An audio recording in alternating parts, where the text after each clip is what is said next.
পরিষ্কার বলছি, একদম আন্তাবড়ি কথা বলবেনি। হ্যাঁ, একদম বলবেনি। যা মুখে আসে তাই বলে যাচ্ছ না। আমারই সামনে দাঁড়িয়ে আমার ঠাকুরপোকে বলছো তুমি ফেলেছো, তোমাকে কুড়োতে হবে, এমন চড়িয়ে দেবো না তোমাকে। তোমার কি মনে হয়, কি মনে হয় উনি এই কাজটা করতে পারবেন? তুমি করাতে পারবে এই কাজটা?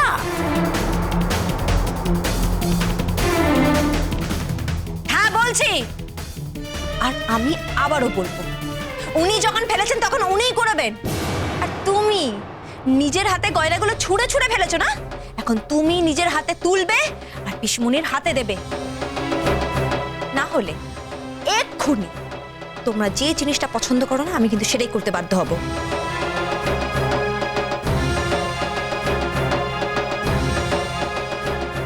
কপাল, ওই মন, তুমি পুরো পাগলই হয়ে গেলে নাকি? বলো দেখি।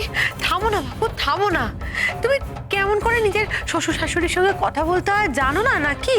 আচ্ছা জানো না, না হয় জানো না, তা তুমি নতুন দিক থেকে আমার থেকে একটু শিখে নিলে তো পারো। দেখো না, আমরা দুজনে আমাদের শ্বশুর শাশুড়িদের সঙ্গে কেমন ভালো করে মানিয়ে গুছিয়ে কথা বলি, গণ্যমান্য করে কথা বলি ভদ্রসভ্যভাবে। তুমি বলতে পারো না, শিখতে পারো না?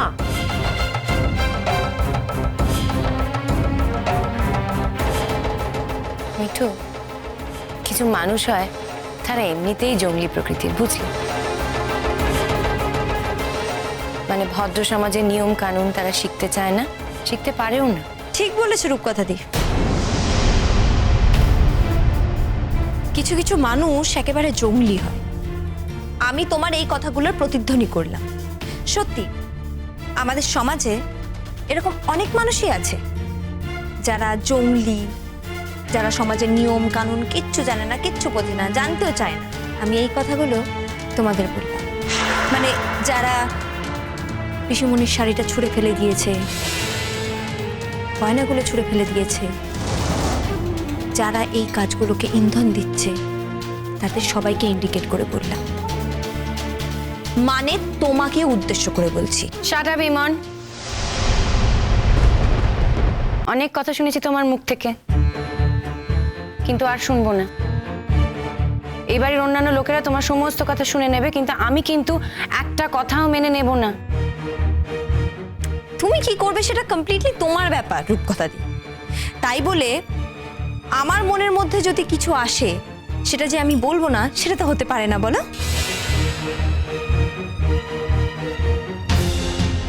কি হলো, দাঁড়িয়ে আছো কেন? যার হাত থেকে জিনিসগুলো ছুঁড়ে মাটিতে ফেললে তার হাতে ফিরিয়ে দাও, যাও। অর্ডার করছো নাকি? হ্যাঁ করছি। তোমরা যদি এই মুহূর্তে আমার বলা কথাগুলো না করেছো, তাহলে কিন্তু আমি এক্ষুনি ওই দরজার সামনে দাঁড়াবো আর চিৎকার করে করে গোটা পাড়ায় জানাবো, এক সময় এই বাড়ির একজন মেয়েকে তোমরা বিয়ে দিতে চাওনি, আর যখন সেই ছেলেটা ফিরে এসেছে বিয়ে করতে চাইছে, তোমরা তো বিয়ে দিতেই চাইছো না, উল্টে তার দেওয়া উপহারগুলো ছুঁড়ে ছুঁড়ে ফেলে দিচ্ছ।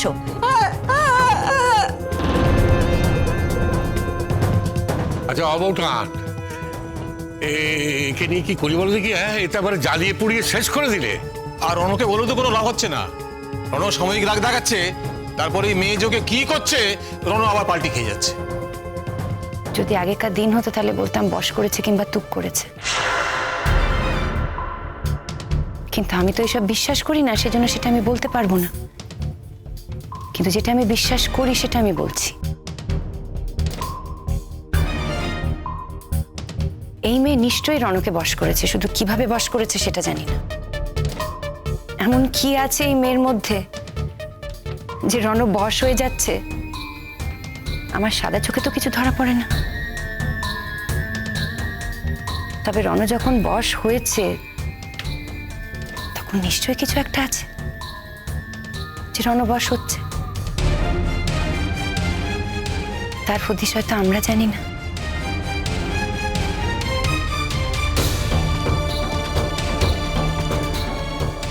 তোমার গায়ে এত জ্বালা রূপকথা দি, এত জ্বালা! ছি, লোকজন সম্পর্ক এসব কিচ্ছু মানছো না, তাই না? তুমি না আমাকে বলো আমার মধ্যে কোনো রকম সহবত নেই, তোমার মধ্যে আছে।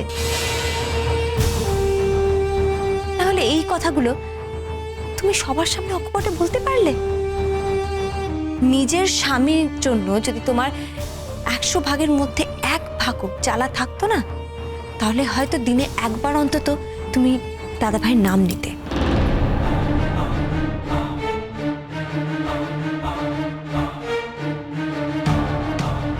আজ পর্যন্ত তোমাকে আমি একবারও দাদাভাইয়ের নামটা নিতে দেখলাম না, অথচ তুমি সারা দিনে লক্ষ কোটিবার তোমার রণর নাম নাও। কি ভেবেছো এটা কেউ খেয়াল করে না?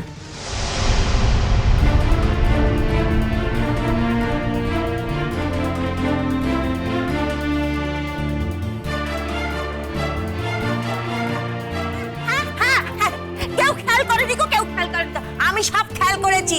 এই যে এই মেয়েটা আমার রণর নামে 2 ঢক্করের বেশি জাল খায়। সারাদিন শুধু রণু রণু রণু রণু রণু রণু রণু রণু করছে। আর তোকে তো ওই জন্য কুমু কুমু চুপ করো, চুপ করবে তুমি? আবার ওরা দিল থেকে তাল করে অশান্তি বাড়াবে। এসো এসো বলছে, এসো। ছুটি কুমু চুপ। আর একটা রকমের হিংসুটি রাক্ষসী। ওফ, আমার হয়েছে সব দিক থেকে জ্বালা।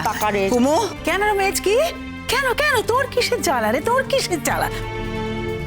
তোর তো কোনো জ্বালা নেই। হ্যাঁ, তোর তো মনে মনে খুশি হচ্ছে না? তো ভালো লাগছে যে ও বলছে আমাদেরকে কিভাবে সাহায্য করছে, কি বলে যাচ্ছে। হ্যাঁ, মনে মনে ভাবছিস বাহারে এরকম আর বউ হয় না কো? ভাবছিস তো? ভাবছিস তো?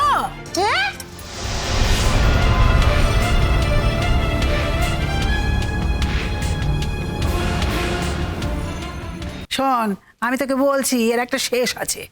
হ্যাঁ, এর একটা শেষ আছে, আমি এর শেষটা দেখবো। সে তো পরের কথা, এখনো তো শেষ হয়নি। তাই শেষ হওয়ার আগে তোমাদের যেগুলো করার দরকার সেগুলো করো। জিনিসপত্র ওঠাও আর পিসিমণির হাতে দাও, চলো।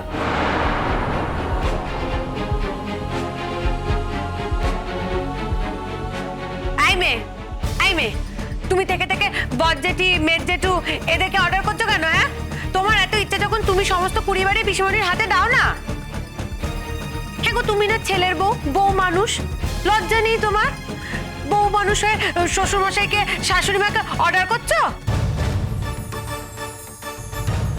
আচ্ছা, তুমি কেন বলো তো সবার মন জুগিয়ে চলার চেষ্টা করো, সবার তালে তাল দাও?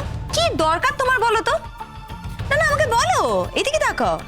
হ্যাঁ, তো যেটা বলছিলাম, তুমি যে সবার তালে তাল দিয়ে চলো, তাতে কি এরা তোমাকে স্পেয়ার করে? সংসারে 2টো কাজ তোমাকে দিয়ে কম করায়? নাকি তোমার স্বামীকে ওরা কথা শোনাতে ছাড়ে সে এখনো চাকরি পায়নি বলে? কোনটা?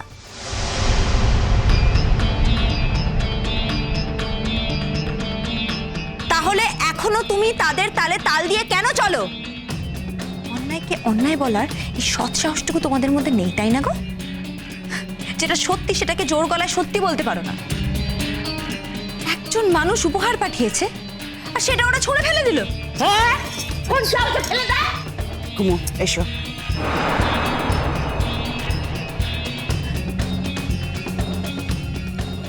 কি হলো? এখনো সঙ্গের মতো দাঁড়িয়ে থাকবে? এগুলো তুলবে না? তোলো বাবা, এগুলো তোলো। তুলবো না? তোমার কথা এটা কি?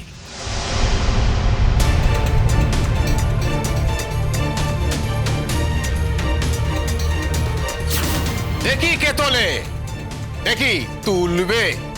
বেশি কথা বললে না বাইরে উঠোনে ফেলে দিয়ে আসবো। বিয়ে দেওয়াচ্ছি আমরা, বিয়ের শখ একেবারে চিরজীবনের মতো ঘুচিয়ে দেবো।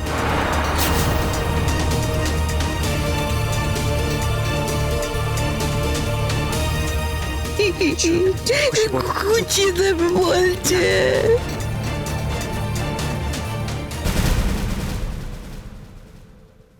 তুমি গয়নাটা তুলবে না তুলবে না? ওকে। ও ঘোষ জেঠিমা, ঘোষ জেঠিমা, ঘোষ জেঠিমা, আরে ও মল্লিক কাকি,